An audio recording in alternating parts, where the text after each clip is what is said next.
Right guys, another day and we are back for some more Championship transfer rumours. A lot to go through today. If you've not already, make sure to go ahead and hit that subscribe button so you won't miss any of these videos coming out in the future. Drop a comment with all your recent thoughts on the Championship transfer market. But without any further ado, let's start with the done deals. We've seen Jayden complete his move to Aston Villa. The deal overall being worth around 18 million, but Hull themselves will only receive a fee of around 13 million due to Aston Villa have the matching rights clause in that contract, and I think a 30% sell-on clause as well, brings the overall deal down to around 13 million that Hull will receive. We've known for quite a few weeks now that Philogene would be leaving Hull, and I think the fact this one is now done and over the line will probably help the Tigers going forward, will help them planning for next season and having that money in already, which can hopefully now be reinvested into other areas of the squad. We've seen Bristol City completing a deal for QPR forward Sinclair Armstrong, the deal itself being worth around 2.5 million with a further 1 million to potentially follow in add-ons as well.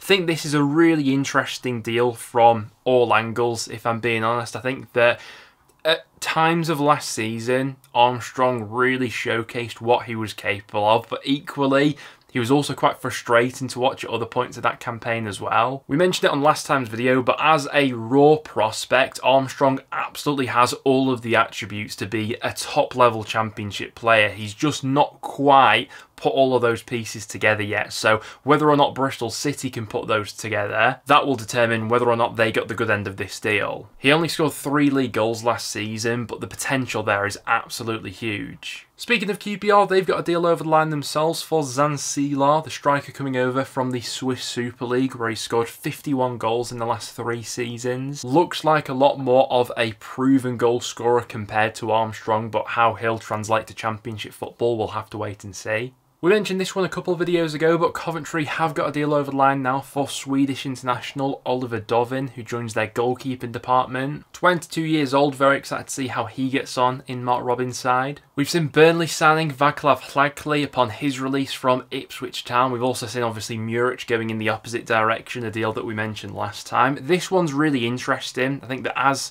Hlagli proved last season, more than capable of being a #1 goalkeeper in a promotion winning side in terms of just a pure shot stopping ability. Really strong for the Tractor Boys last season. Whether or not he starts will probably depend on what happens with James Trafford going forward, whether or not he's still a Burnley player come the end of the transfer window. There was also a bit of interest from the Czech Republic in Hlagli as well, but Burnley have beaten any competition to this signature, and as a free agent I don't think you can have any complaints over that. Oxford have completed a deal for Hull City goalkeeper Matt Ingram, another decent pickup here from Oxford I think. We saw Andreas Hantonji making his move to Burnley. We reported this one a few days ago. Forward spent last season playing in the French 2nd Division where he scored 14 goals. I'm interested to see how he gets on under Scott Parker. Ingram, who had obviously fallen down the pecking order a little bit at Hull, hadn't he? Only made 10 league appearances last season. But a goalkeeper who's got plenty of experience behind him. For a side like Oxford, I think that's a decent pickup. Leeds United's Rasmus Christensen spent last season out on loan at Roma, and he'll spend this season out on loan as well with Eintracht Frankfurt. The German side also have the option to purchase him at the end of this season for around about 15 million euros. But those are some of the done deals which have gone through in the Championship over these last few days. Now without any further ado, let's jump into the rumours. We'll start out with a bit of Plymouth Argyle news. Morgan Whittaker is reportedly being eyed by Rangers. Now this isn't the first time that Rangers have been interested in Whittaker. Back when he was on the books at Swansea, they tried and failed to sign him, and it looks as if they'll be going back in for the forward this summer as well. 23 years old, coming off the back of his best season of his career to date with Plymouth, where he scored 19 goals and got 8 assists in the Championship last season. The good news for Plymouth is he is on a decent contract until 2027, and so the club is in a good position to dictate his value, and it's been reported that Plymouth value him at around about £15 million. And I think given his return last season, probably say that's a fair valuation. Whether Rangers will be prepared to pay that much though, I'm not so sure. Speaking of Rangers, they're continuing to be linked with Bristol City forward Tommy Conway as well, and Conway's whole situation at Bristol City right now is really interesting. He's been forced to train with the under-21s, hasn't committed to a new deal with the club, and right now seems more than likely that he will be leaving this summer. However, as of recording, Bristol City haven't had any official offers for him, but the reason he's been frozen out of the starting 11 has been contested by a few different sources saying different things. Some reports have suggested that there was a bit of a bust-up between him and Liam Manning after he was frozen out of the first team.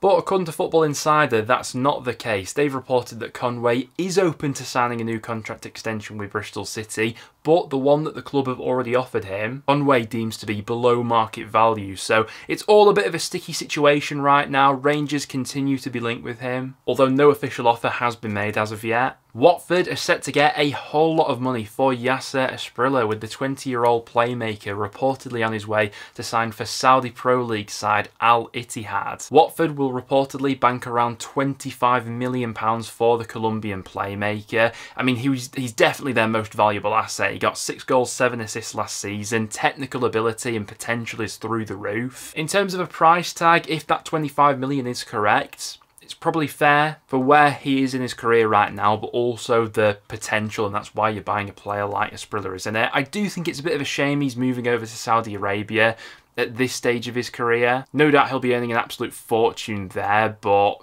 just feels like he could have gone to one of Europe's top 5 leagues to really develop his career. But he's still very young, and that sort of money that no doubt he'll have been offered by Saudi Arabia doesn't come around often.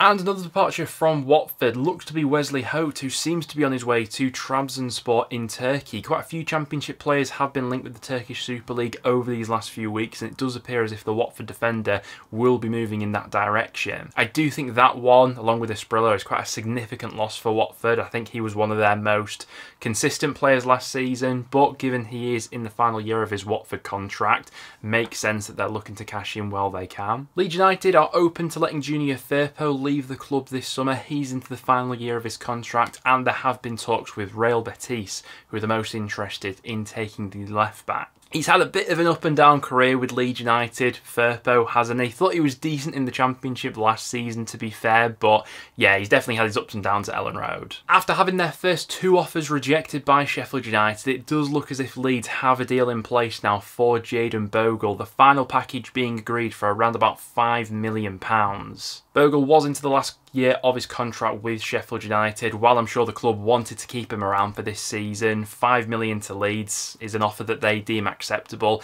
and it looks like the player is now on his way to Ellen Road ahead of the medical. I don't think anyone in that Sheffield United squad particularly covered themselves in glory last season in the Premier League, but at Championship level, under a manager like Daniel Farke, the way he likes to utilise his fullbacks, I do think someone like Bogle could be really effective for Leeds next season. Both Leeds and Sunderland have been linked with Bournemouth Daniel Jebison, who only just made that move over to Bournemouth from Sheffield United in a deal worth around £1.5 million. As he's not expected to be thrown straight into the first team there at Bournemouth, a loan deal back to the Championship could be on the cards for this summer, and both Leeds and Sunderland are said to be interested. If you're signing for a club like Leeds, I think you go into a team that's definitely going to be in and around the top 6 at a bare minimum. But is someone like Jebison going to be a regular starter at Leeds next season? I don't think so, whereas at Sunderland, probably got the chance to get a lot more regular game time. It doesn't seem as if Ryan Wintle is part of Errol Bullock's plans at Cardiff going forward, and so the midfielder is free to leave the club this summer. I'm sure there'll be plenty of Championship interest in the midfielder.